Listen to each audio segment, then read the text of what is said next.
Hello, students. Let us continue with the next paragraph. We were discussing about science and spirituality. We were discussing about the views of Dr. Kalam.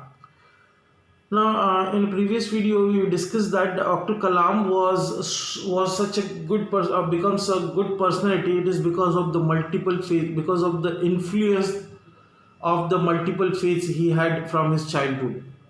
Okay, now in today's part, let us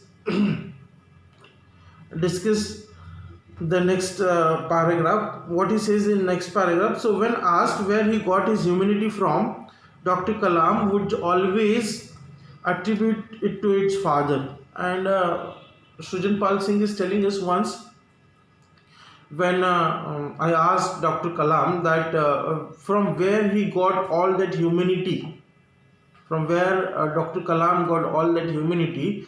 So what Dr. Kalam replied, so Dr. Kalam said that all that would attribute to its father.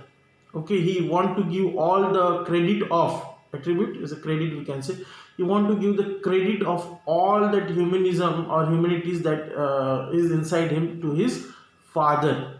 He learned all that thing from his father. Means, in short, we can say that as Abdul Kalam ji was a very good human, very good person, in the same way his father was also a very good person, and that is why we should also be very good person if we want that our future generation should be a very good human beings. Okay, so in him he saw how simplicity and divinity could go together. And once when Abdul Kalam ji was asked, so Abdul Kalam ji told him that he gave all credit, or he, whatever he is, it is because of his father's sorry, because of his father. And he told that in his father, what he saw a simplicity and divinity could go together.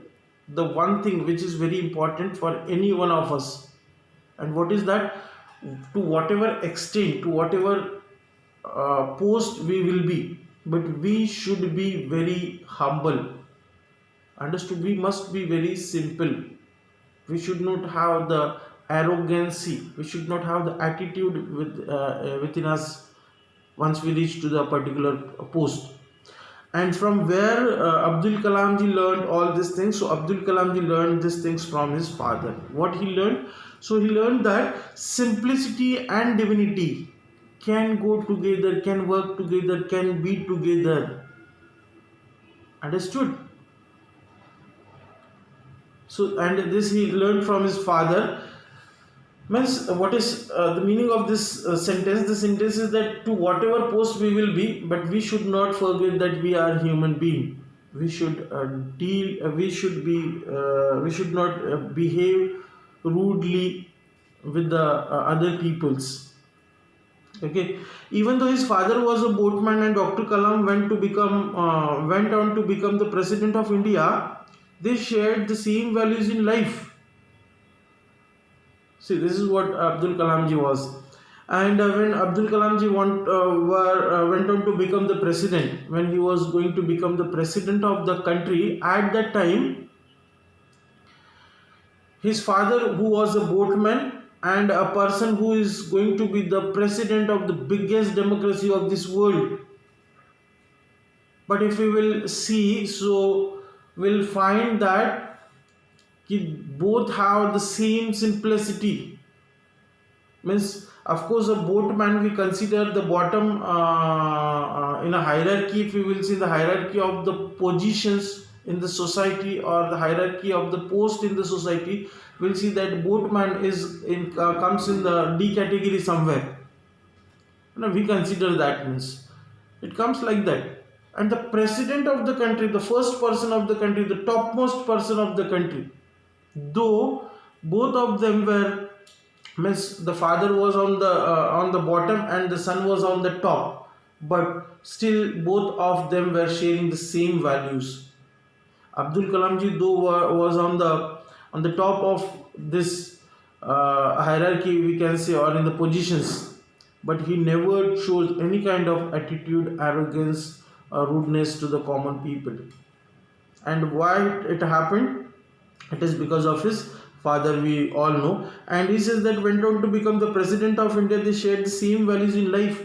Both were, there's nobody can say that this he is a president and he is behaving in a very rude manner. Okay.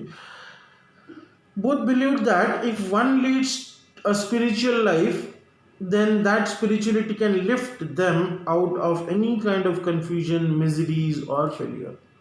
And both of them, what kind of values they were sharing? So, both used to believe that if a person leads a spiritual life, if a person believes in a spiritual life or keeps or follows the spiritual thinking, then that person or that spirituality lift that person in such a way that that person never